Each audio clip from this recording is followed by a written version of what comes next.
So I'm going to try to keep myself on this side of the screen. I tend to walk around a lot. Any of you that see me present before have been with me, I can't stand still. So I want to do a sound check here with Matt and see if I need to put a microphone or something near here. So Matt, why don't you introduce yourself real quick so we can make sure that folks can hear you. Yes, here I am. Can you hear me okay now? We've had a little technical difficulty. Hold on. I got to figure out where the speaker is. Okay, speak one more time. Testing, 1, 2, 3. Keep talking. I'll move the mic around. Testing, 1, 2, 3. Kansas City, Missouri, Kansas. Okay. 'Twas brillig and the slithy toads did gyre and gimble in the wabe. Yeah, what he said. Okay, we got the microphone. They can hear you. So go ahead and introduce yourself, Matt. That's great. I can hear people there. I guess you can hear me. I can hear Carol. So that's the important part. You can't see me. I'm coming to you from Vancouver, British Columbia, where I'm working these days. The sun is not quite up here yet. It's just coming up. If the camera was working, you could see out the back of my office, and there's a big Douglas fir behind me that is kind of a nice backdrop. It's better than some of the built-in Zoom backgrounds that you can put in these days. I wanted to say it's great to be with you, at least virtually. I've been at least twice to meetings of the organization, and I got to tell you, I'm a big fan of regional HTM associations, and yours is doing great work.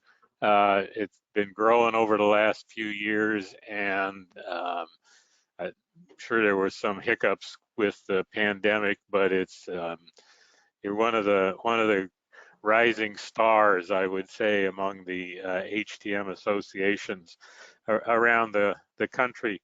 I take one more minute that what I always enjoyed about being there in person is that I would always make a point to go over to the Kansas side of the river and drive through the Strawberry Hill neighborhood, which used to be an enclave of Croatian immigrants.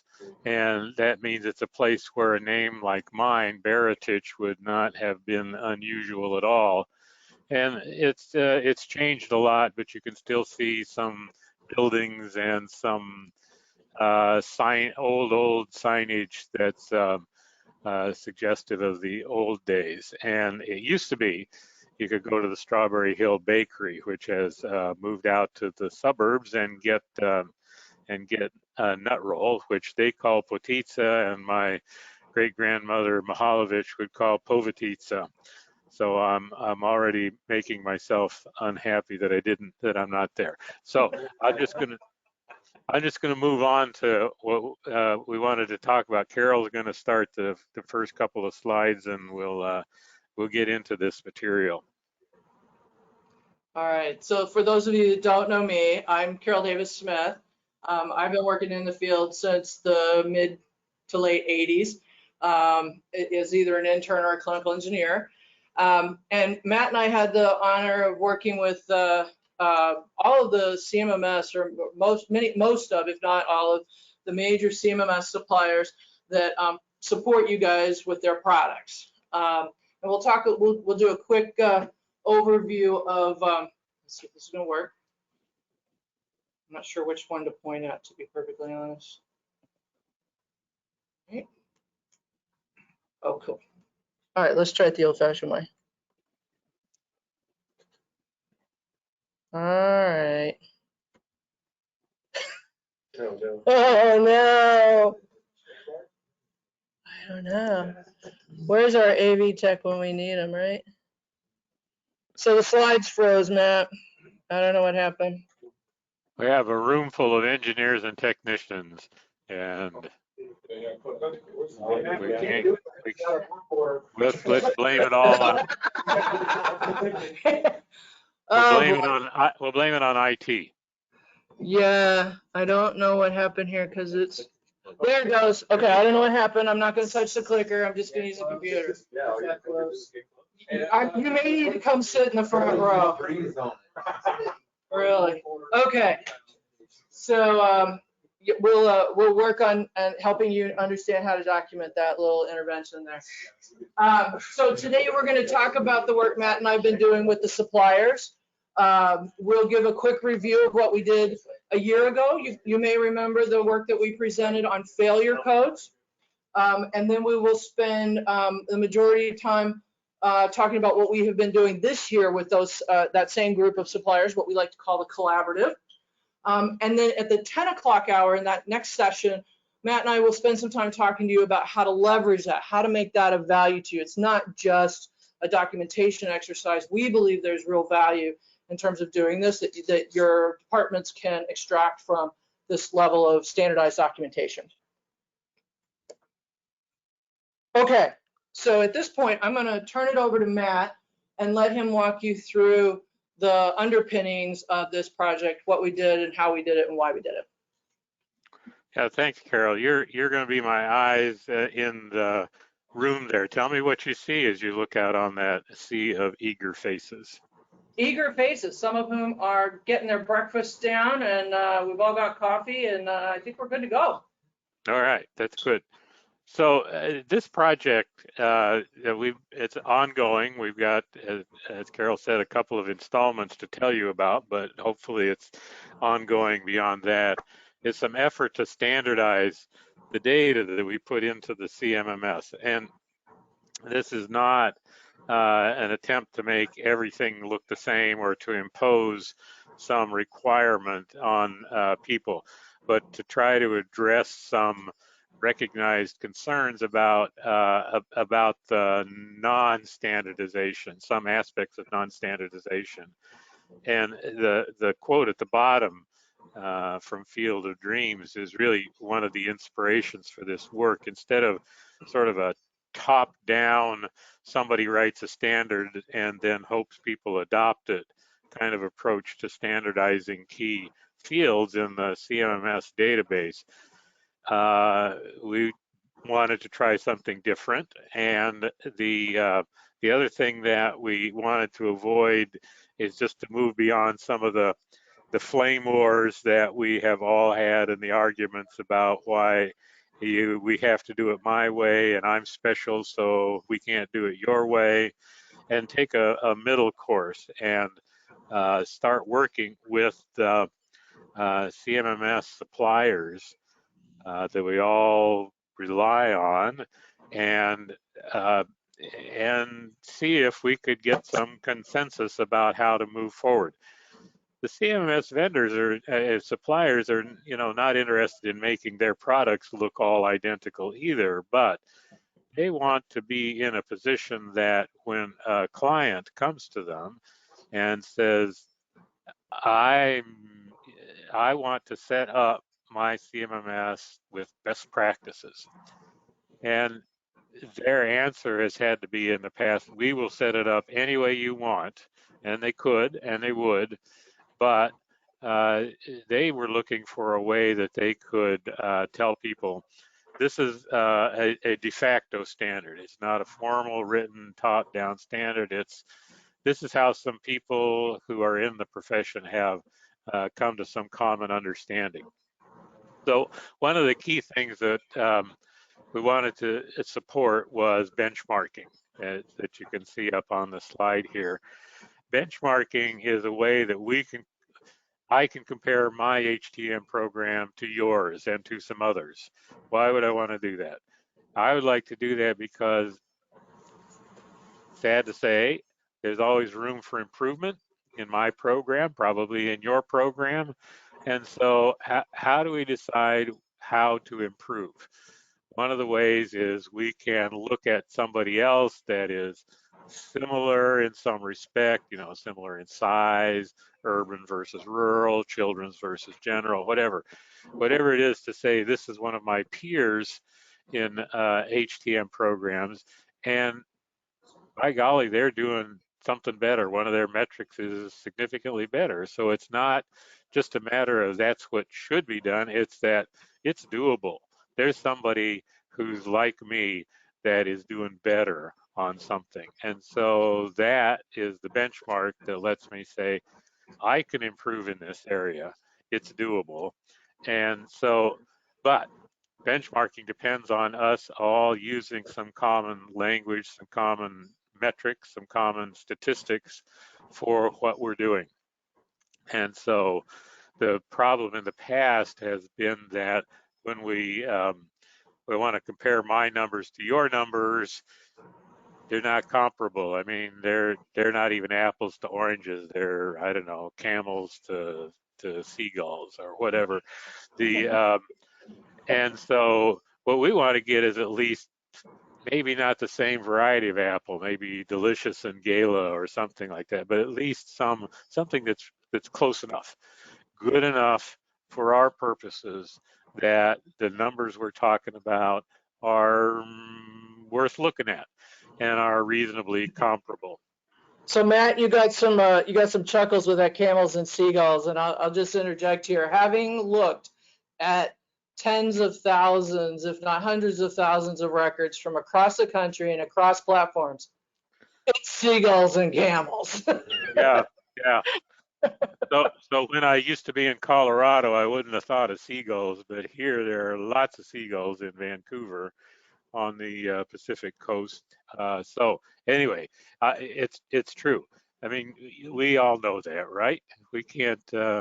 It's even hard sometimes within a particular healthcare system.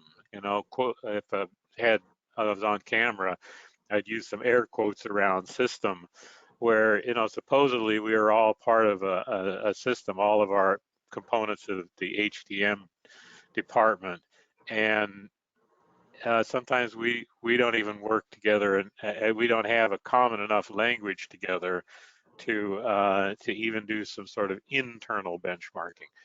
But ideally, long-term vision is to think about, can we externally benchmark? Can we, as a profession, build up the capability of having maybe some national statistics that we can compare ourselves to? I know AAMI worked hard, and I with some other people were part of that several years ago, trying to put together a nationwide database of HTM-related statistics, and I just couldn't make it work. People wanted to try it, but it was despite all our best efforts, we couldn't get numbers that were really comparable. So, who wants to spend time contributing to a common database when you can't get anything out of it that's very useful? So we took this different approach and decided maybe there are a few sorts of aspects of a CMMS database that could be standardized enough to do some benchmarking. And let me go back one slide. There's one other thing that I didn't mention. Up there in the orangey, yellowy, browny text there, it says regulatory agencies define the metrics. And this is a really sort of a forward thinking part of our deliberations, and I hope it resonates with all of you, is that so far we just listen to what CMS and Joint Commission and other organizations tell us we're supposed to do. Here's the metric, here's the information you collect. And when we want to push back and say, and be more proactive and say, we'd rather do it this way, and here's why, the problem is we have trouble saying the here's why. It's the old saying, in God we trust, but all others bring data. And we couldn't bring data to the table to say, it doesn't make sense to use this metric or to do that kind of a performance monitoring technique. We have better ways, and we can show you we have better ways because it results in better performance. So all of this there's this okay, we're standardizing some CMS database fields, big deal. But when you think longer term in terms of benchmarking and being able to work together and take a united data sourced opinion to the regulatory agencies is something that I think is really worth doing. So we're not, just reactive. We can actually become proactive. We're the expert, even though we can't get the computer screen to work. The IT people maybe could do that, but we are the experts on taking care of medical equipment. And every person in this profession that I've met is in it because we want to do a good job for the patients, for our loved ones if they become patients. And so let's get ourselves into a situation where we really, we could be more effective at that. So now, next slide. Thanks, Carol. So the Cmms Collaborative, we're a lot of people contributed to this idea. So we're not able, Carol and I can't take credit for it, but here's what ended up happening. We identified the leading CMMS vendors, the ones that have commercial systems. Now, of course, that leaves out, say, organizations that have their own home-built kind of CMMS software. The VA has it may be moving to some of these, but has not in the past. So we just made a point to talk to some representatives from the VA and make sure we were at least consistent. But these are the big names, and I would bet that almost everybody in the room here it works with one of these organizations. I don't know, Carol, if you could look around and see some nods or people raising their hands about these are the suppliers that are used by people in the room. Yeah, anybody use something other than one of these? Yes, sir. True Asset. True Asset. Okay. Corrigo. Boy, I haven't heard of those. Matt, you might have heard of one of those. There are others, but the basics are similar. So the work here can apply to those others, and there was no intent to be exclusionary. We invited everybody we could think of, and people could join for our next piece of work. So no intent to say these are, the winners or the only places you should consider. But we wanted to get a good cross section of the leading packages out here. So this started out as an unofficial meeting in 2019 at the AAMI Exchange, back when we could meet more easily in person, and got some agreement among the representatives there. Got AAMI to support the idea. Make sure you go see Danielle McGeary. She's there from AAMI and has done terrific work supporting this and helping us make it happen.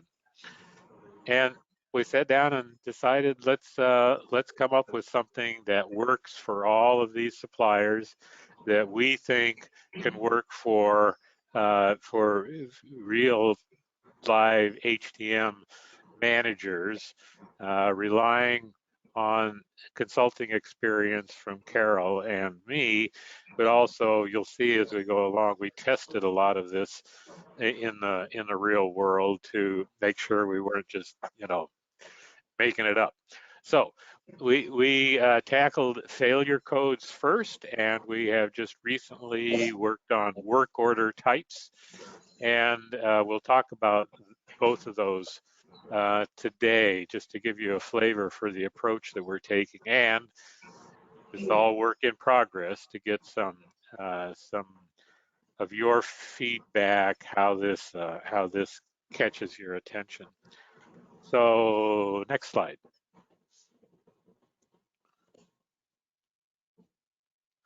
So we sat down early on and decided let's put some rules of engagement, if you will, here about what we're going to, when we standardize a field, what we mean by standardization.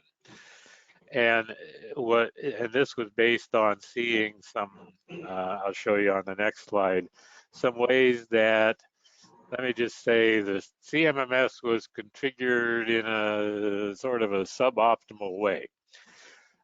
So for one thing, there's a single definition of what the purpose is. And again, I'll show you on the next slide some places where it was not really clear what the point of some of these CMMS fields were. They sort of were whatever somebody wanted them to be in the moment. So the next two bullet points here are a little bit wonky. One is that whatever choices there are for a field. So imagine we're talking about failure codes. There's a drop down, possibly a drop down list.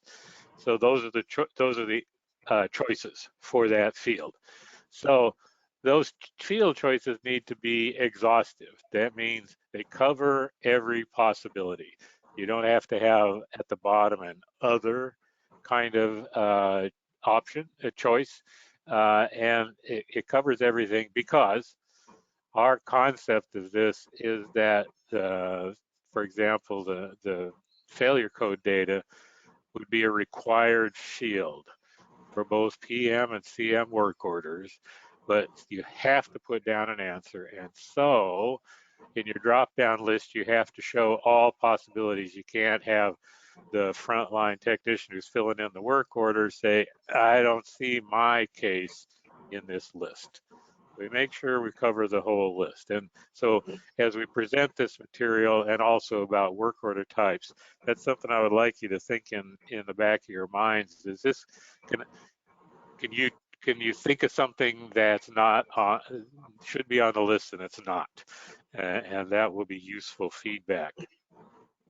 The other is to make the field choices mutually exclusive, meaning there's as little as possible overlap between the different ones. And that's because we don't want, we want it for the benefit of the person filling out the forms, filling out the field online on the CMMS, to not have to say, well, it could kind of be here and it could kind of be there. What do I put? So we want to make it as clear as possible that there's only one good choice. That's not possible to be perfectly done in practice, but I think we got close. Again, we'd like your feedback. If you see something that's, think of some examples and say, I don't know how I would answer this. So keep that in mind. We wanted to keep the number of field choices down because we don't want people to have to scroll down a really long drop-down list. It wants to be something that shows up on the screen. I did consulting for a hospital system that had for their sort of failure code field, they had like 60 different choices. And so guess what? It was the two at the top that constituted about 80% of what was typed into the work order, because who the heck's going to scroll down and try to think through 60 choices and pick the best one out of there? So we wanted to keep it limited. So that is an attempt to make it useful to the frontline technician. Sort of potentially in conflict, but hopefully not in practice. Potentially in conflict is the last bullet.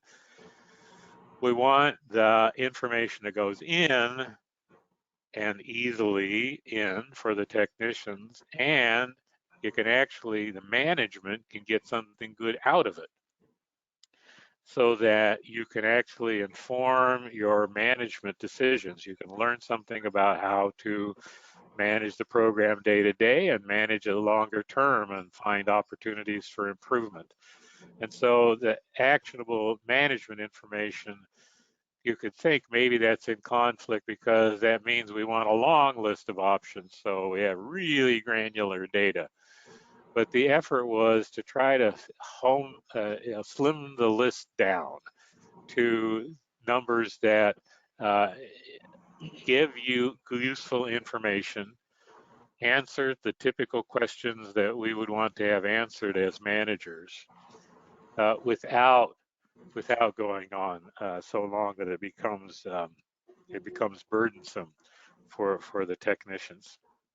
So next slide. So I'll just add to that last one because the last one Yeah. was really important to me given the kind of work I've done over the course of my career, which is my engineer hat is right with what Matt said, which is I want all the detail. I want a granular level, right? But my manager hat or my executive hat says 80-20 rule, right? Tell me where the hot spots are and I'll drill down there. I don't have time or energy to drill down into every single thing. I got to Yep. know where to focus my thinking. So, and the group, as we talk through that, recognized, especially as the CMMS suppliers talk to you guys and your teams, and at the technician level, same thing. Where should you want to know where should I be spending my time, right? You don't want to be doing stuff that doesn't add value. You got more. You don't even have plates. You have platters now, right? Multiple platters. So this one, I think, to Matt's point, is difficult, but it also was a really strong guiding principle as we went through this work. And one of the things we did, we can stay on that slide for just a second more, on the previous slide. Yeah. So one of the things we did, we all the stuff we did, we tested, we sent it to, people we know, we sent it to some random selection. We had an online webinar that AAMI sponsored, where we had polling data collected. We asked people about, and it was well attended. We asked people for their feedback. I'll show you the list on the, not the next slide, but the slide after that, the list that we came up with and said, is this too many? Is this too few? So this is, we made an effort to see if we were actually adhering to these criteria. So now next slide, and I promise not to go back again.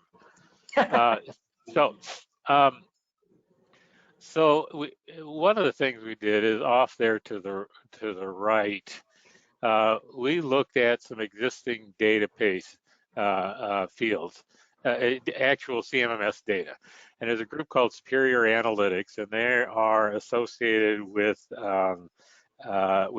AIM's product, with Phoenix Data Systems. But they collect data for analytics from lots of different CMMS types. And we looked at 2.5 million work orders. We didn't read them all, but we summarized information from those. And we also had all of the CMMS suppliers send us sample data, de-identified and anonymized data from some of their clients to test some of these principles. But so 2.5 million work orders, and we looked at fields that were called something like failure data, failure code. And so that may be something else to ask there in the room. I mean, I'm assuming everybody has one or more fields that you call something like failure code or result code or outcome or reason or something like that. Is that what you're seeing? Good, a lot of head nods here, Matt. Okay, so there's something like that, and they're really built-in standard fields, I think, in all of the CMMSs that I have experience with, or there's something like that. And we found in the failure code field things like cannot locate or the device is in use. Well, that's not a failure code. That's really important information. You obviously have to keep track of that because it's part of being able to show the Joint Commission that we are 100% compliant with our PM scheduling. And so we have to say, I worked really hard, couldn't find this PM, find this device, and so don't hold it against me that I didn't do the PM on schedule. So vital information should be somewhere in the CMMS database. It's not failure code data. So if you mix in options like that, it's hard to get good information out of the failure code field. And you can see some of the other things down there. There are other really important things that need to be tracked. And I'll just really quickly mention the next to the last bullet under that entry: hazard recall, incident investigation, and so on. Incoming inspection is up there, initial inspection. It's really one of the reasons we said, you know, the next thing we work on is work order types, because we're not really even in agreement about work order types. So that's fundamental to being able to, you know, do benchmarking, all the things we were talking about before. Hey, Matt. Yes. Matt, we have a question in the room from Mr. David Brodigan. So would that go on maintenance related? Hi, Dave. Would that go under maintenance related as opposed to PM related? So excellent question. I'm going to ask you to hold it because that's going to take us right into. So Matt, we probably should pick up the pace just a little bit so we can get to the work order part, because that is, should that be maintenance instead of PM or something to that effect? And we're going to dig into that in the next section. Good point. Let's do one more slide of me, and then Carol will be there picking up the pace even more than me. I think he's implying that I'm a little hyperactive, but no. So next slide. Okay. And they have the handout that has this list. Okay, great. Because what's up on the slide is just a name of the different failure types, and the whole there's a white paper out from AAMI that talks about the details, and it gives definitions and examples and so on. But so I don't want to dig deeply into these particular things that are up on the screen. But this is a list of 14 different failure code options. People were pretty consistent in saying that's a number that you can deal with. It's not too big, it's not too small, it's in the Goldilocks range. And the other thing we did on these is to divide them into PM related and not PM related. And we will talk about why that's important in part 2 later this morning. But the idea was PM related are things we can, can be impacted by how we do PM. Other things like use error, failure, abuse, or negligence are not amenable to PM changes. So that's how we did it, and that sets the stage for Carol to talk about the next piece of work we took on. So everything Matt went over in terms of the sort of the project structure, the framework, the criteria, the expectations, all those things that Matt shared with us, we carry forward with us. And as he said, as we looked at those 2.5 million records, it became really clear to all of us, certainly to Matt and I, because we were the ones digging through it, but also to the collaborative members, the CMMS suppliers, that we really needed to sort of go up a level, right? We need to go up a level to the starting point of what kind of work order is this, right? To begin to really make that failure code piece work. So we also recognized when we started our conversation as a collaborative that work orders, the scope and the type of work that you guys do every day, some of that is maintenance and some of it is non-maintenance. But to really be able to capture what you do, the value of what you do every day, we need to be able to collect all of that in a clear way. And I know when I was a staff engineer, and even when I was a manager, sometimes it's like, oh God, how do we document this? We don't have the right codes. We'll just put it in here and we'll remember. Oh yeah, right. We never remember. But anyway, we do the best we can. So that was sort of an additional criteria driver, is that as we went through and analyzed the data this time, that we wanted to begin thinking of it in terms of to your point, David, what's maintenance and what is non-maintenance, but not putting any sort of assumptions or judgment that one or the other is more important. It's all important to your organization or they would not have you do it, right? And the reason is, again, it helps management with staffing models. When you guys are like, I need some help, well, this will help get the right kind of staffing in, not just a warm body. And then certainly being able to forecast and manage your budgets. And then the same sort of optimization that Matt talked about, why we want to do standardization of data in our databases is so that we can continue the process improvement and really focus the limited time and energy we have on the things that really drive value for our organizations, right? So sort of on the right-hand side here, a definition that we wrote for ourselves as a collaborative, that the maintenance work order types are for a single asset, and that's typically a line item in your CMMS. It has a control number, equipment number, whatever you call it, right? An asset number, because you're doing something specific to that piece of equipment, right? When you're doing maintenance. Now, you may be in a room and you may be doing maintenance on 10 asset numbers, right? And that's fine because they're part of a system or whatnot. But this was to help us keep track of what did we mean by an asset, right? It's a line item in your CMMS. And maintenance would typically require you to be attributing that work, those labor hours, parts expense or whatnot to a particular asset. Okay, lots of head nods on that one, Matt. So apparently we worded it okay. Yeah, good.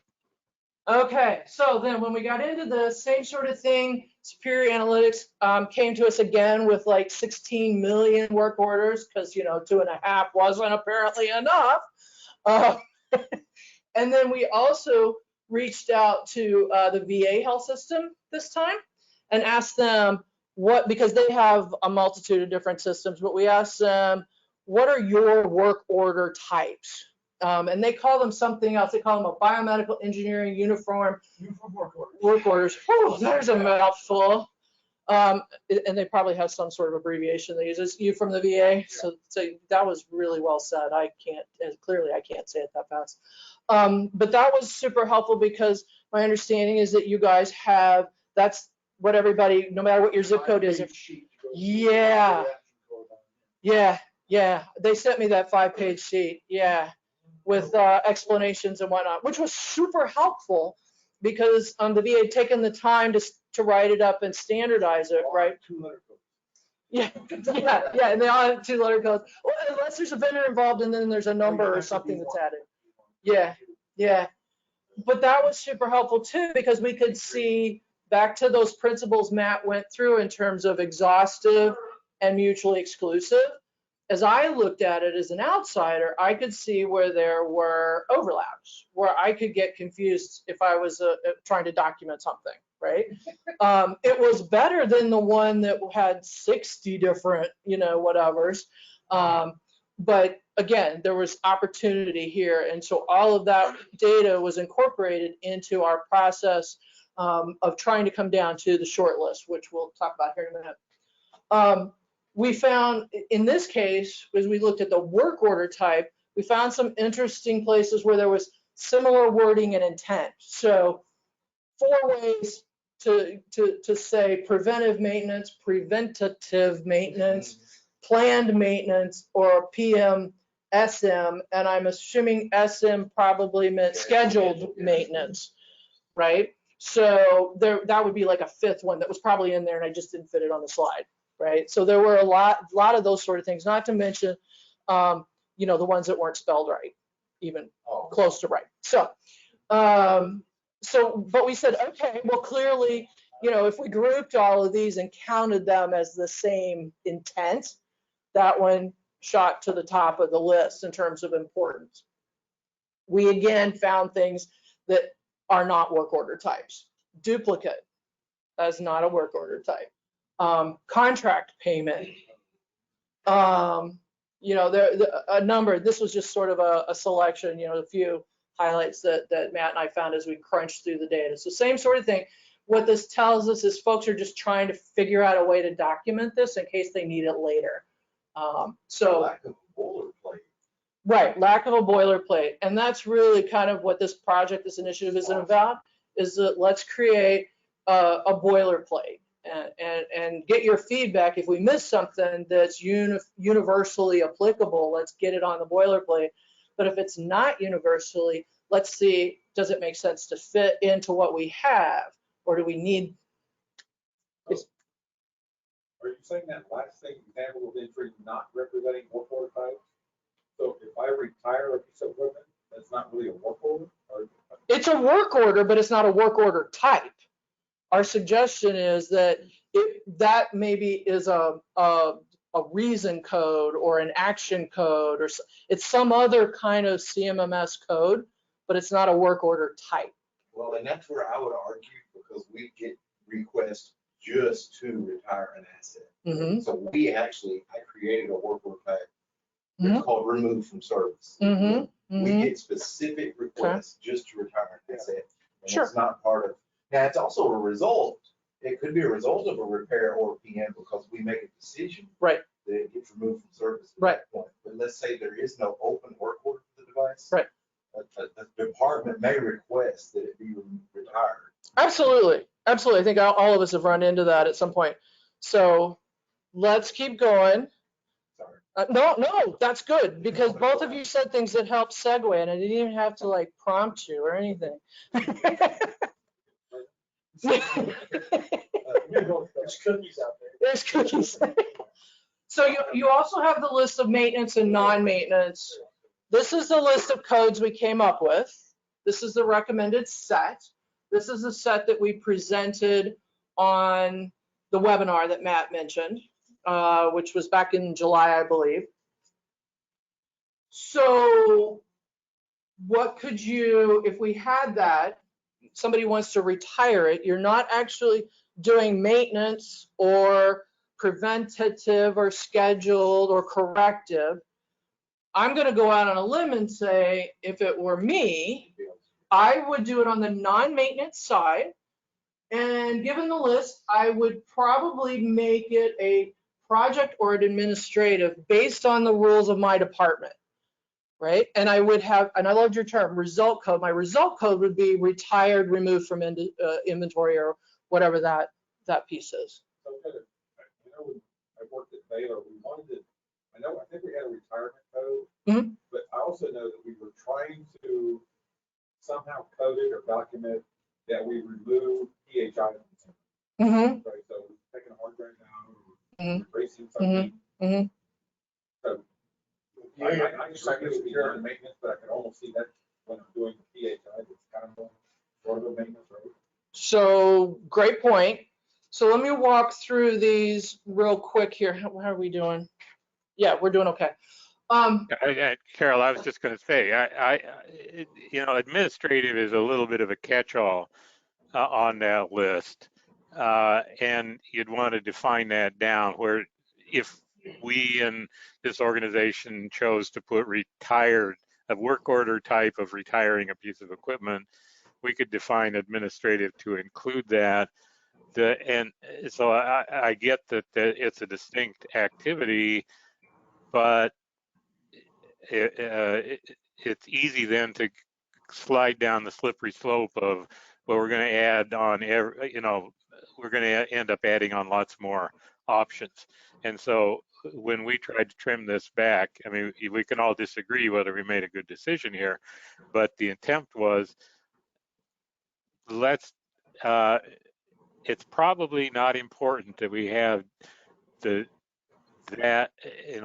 work order for every precise type, because it's a small portion of what we do. So it's another aspect of that 80-20 rule. Almost everything we do is PM and CM, but there's a few other things that we want to keep track of as managers. There are a few things we don't want to bother with. We could make a report about equipment that got retired. So anyway, it's that thinking about, do we really need another type of work order to do what we need to do 90-some% of the time? So that's the thinking. So, okay.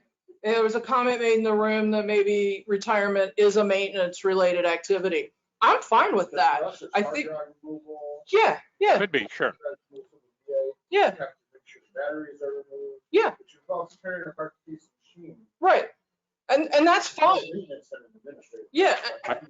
Yeah, and I'm not, and Matt and I are here to say that retiring a piece of equipment is maintenance or non-maintenance. What we're here to say is, let's not create a work order type for every little thing we do, because it doesn't add value. It adds complexity to you guys, frontline trying to document it. It adds complexity to your managers, or those of you that are managers, to try to analyze your data, because now you got a myriad of points that tell you nothing, right? So I'm comfortable, because I'm the worst about making the argument. I can make the argument for it being maintenance. I can make the argument for being non-maintenance. What is important is consistency in your department. Write the rules and make them and communicate them to your team. That's the other thing that I see is departments. A manager will tell me, well, we have these rules and here they are. And I'm like, and then I talk to the text and they're like, we have rules? Really? Hang on, I'll be right back. I'll go get them for you. When I'm not working with health systems. So as we go through this, I think the ones on the maintenance side, and I want to point out that some of them are on both sides, because Matt and I and the collaborative, we all argued amongst ourselves. We were in violent agreement that some of this you have to decide based on the operations, the culture, whatnot of your organization. So some of these can go both ways. Some of them may need to go both ways, even in your organization. Under these circumstances, cybersecurity is a maintenance activity. Maybe that's, when you're doing a patch, right?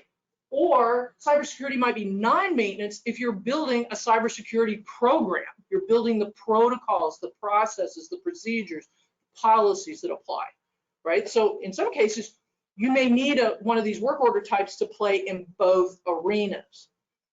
The real ones that I want to spend time with are on the non-maintenance side, those first four.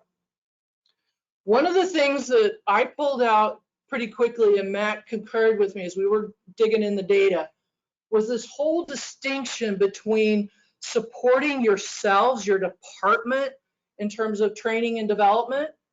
I'm going to go get anesthesia machine training or CT training, or what, developing the HTM staff, and separating that from, I'm out supporting my clinician users. I taught nursing how to use this device. I helped them reset all the alarm parameters, whatever it might have been, right? So we suggested that we separate those two support activities and be distinct, so that you can then, one of the things that's really hard that I see uniformly in departments is it's incredibly hard for management to show, how have I developed my team and how have I supported my users other than fixing stuff. Those have huge value propositions in your organization, and this is a way to be really clear with that. The next two, project administrative, are, as Matt said, those are slippery slopes, black holes, whatnot. Yeah, I mean, that's the way it's always been, right? I think we need to be better, more deliberate and more structured about how we use those, right? Because even your PM work order, PM, plan maintenance, is pretty generic, right? But I say we're doing plan maintenance on this thing, right? So the suggestion is write rules around these. What constitutes a project in your organization? As we talked amongst ourselves, and then as we talked to that next circle out, and then as we had the webinar, it was very clear in confirming that every organization does not describe a project the same way. That's all right.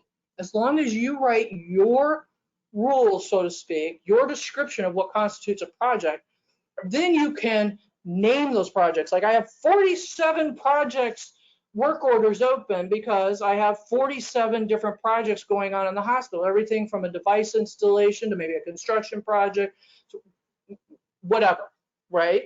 You have lots of things going on there. Then you can use result codes or descriptions or whatnot to be more specific. Same thing with administrative.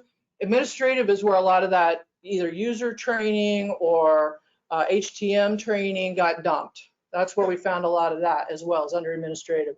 Make the rules. Is administrative when, you know, that's all, we only use that when we're doing our department meeting. You know, that might be your role. Again, those rules need to be specific to your organization and they need to be communicated. Everybody needs to be able to see them so they understand. So it doesn't become sort of word of mouth tradition. It's no, here's the 5-page, here's the 5-page document that describes what goes where. And then after a while, we'll get into that groove. Right. The SOP that we have is like about 45 pages. Oh, wow. Yeah. Wow. This has pictures in there too, so Oh. everybody clearly understands. Okay. SOP being standard operating procedures. Right. Okay. So you have copies of all of this. I think this is great. It's really good. Now you're not going to get the granularity that you would have if you had, you know, twice or 3 times this, which some data sets did. Hopefully you get better data. That's it. Quality of data is. The only one I have problem with is thinking. A perfect example, hopefully everybody used an IV pump for the drug library. They've struggled with this literally since they created this stuff. I'm not good with drugs, right? So it's a C drug. Okay, am I gonna scroll down 500? No. They finally found ways to shorten it, so they made the common ones first. Have it where you can go to the alphabet first. Okay, that helps a lot. Right. Right. So this allows you to that point of being able to roll up, but you can still roll down to a level of granularity that you need. Oh, sorry, one more thing. And so what are the other defaults they have on the drug library? Generic or something. Basic. So now all your safety things are out the window. Right. Here, it's not safety related. We have no good data. Well, and then you had the collaborative trying to push their own agenda. Right. And so bringing it all together, Right. it's a great project.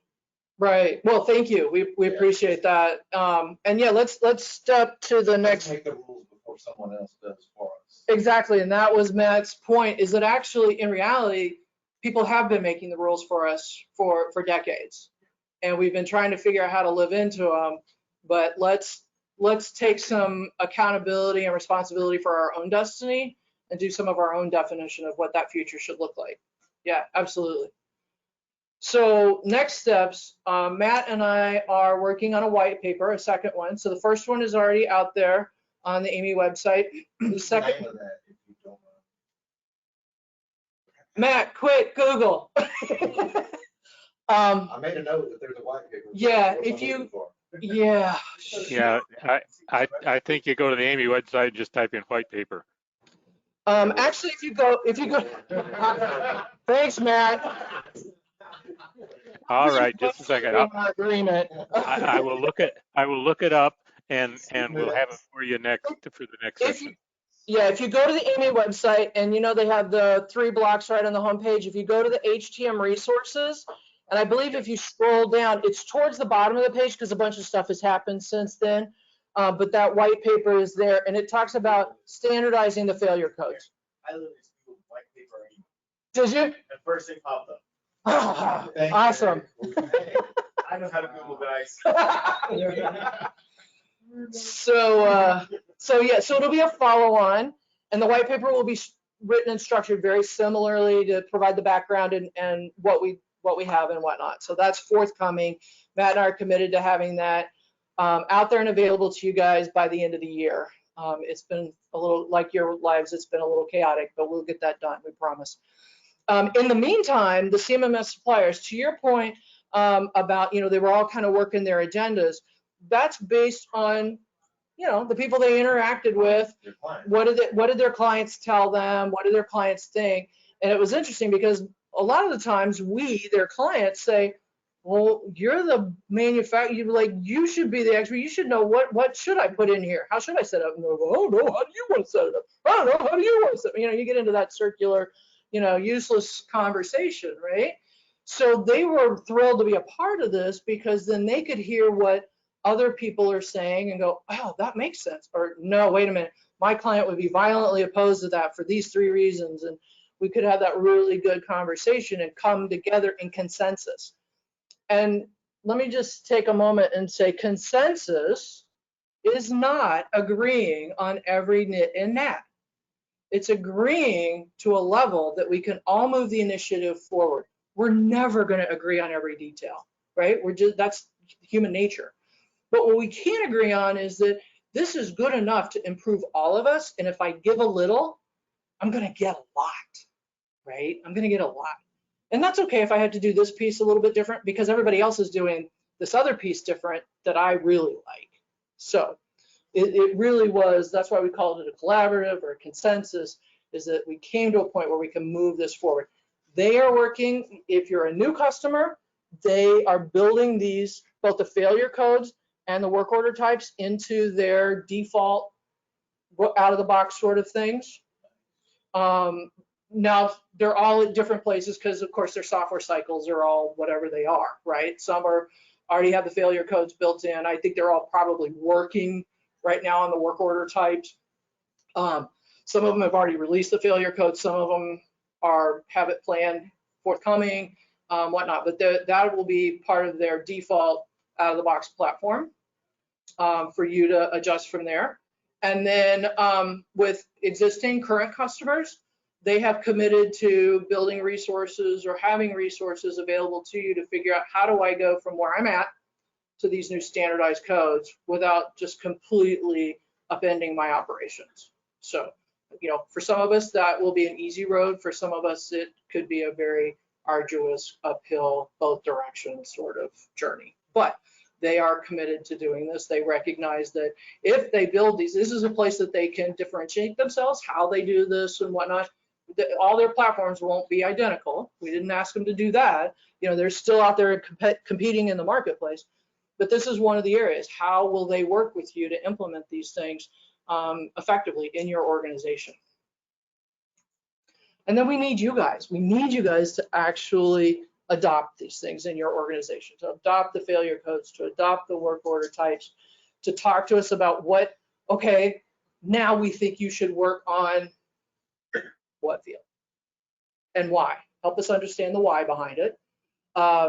And then the collaborative structure and decide how to move that forward and keep this momentum going, if you will. But as you go, we're going to need your feedback of, well, this looked great on paper. It was great in theory. We were all on board. And then we got to Tuesday and it was, oh my goodness, here's what we ran into. We need to know that, right? David. So I just started we started the biomed program and just north of Dallas now, community college biomed. And I called Heidi Horn, Ebola. I said, it'd be great if you guys would give Ebola to the schools. We could use it to teach the students how to use CMS during school, right? So they agreed. And now I've been thinking, I don't know why I didn't remember this. I can go back to them and say, let's just go put those codes. Yeah. So we're already standardized up front. Yeah. Well, right. Matt, in case you couldn't hear David, he was talking about the program they've developed just north of Dallas with one of the community colleges and how David worked with Heidi at Nuvolo to provide the tech schools to these community colleges as CMMS, so the students can learn that as part of their education. And said he was going to go back to Heidi to make sure these are being built in. And I'd like to know, David, because I want to razz Heidi. Heidi and I've known each other for a long time, and I want to razz her. She didn't automatically do that. I'm going to be like, really? Really? Well, here's the thing, that this is kind of the selling point for Ebola. They're supposed to roll this out to the other biomed schools around the nation. They're going to offer it. Which, I mean, the feedback I've gotten from directors forever is, the students come in, the hardest thing is they got to do the CMMS and understand the importance. So right. Let's just put that, they're going to be repairing equipment during school. Get them used to documenting. Right. No, I think that's wonderful. I think that is right on the money. And yeah, whether it's Nuvolo or any of the others, yeah, just use one of them and get in the habit, because we all kind of move around. I mean, there's lots of us that have worked for a lot of different organizations. And so that familiarity. You just need to have a sense of, here's what I'm gonna have to do. I just have to figure out the details of the particular system. Yeah. So we have reached the end of the first section. Second half, what we'll talk about, and we ran over, so I appreciate you guys hanging around an extra 9 or 10 minutes. Take your break. Please, we will be in the same room after the networking break, and we'll dig into, Matt and I are going to dig in. Matt will start us off talking about an application around AEM of how this standardized data should be useful. And then I will, the second half, the second 30 minutes, I'll spend on forecasting and how we can do use it for equipment replacement. So thank you for being here. Matt, you're going to stay connected and we'll come back. All right, sounds good.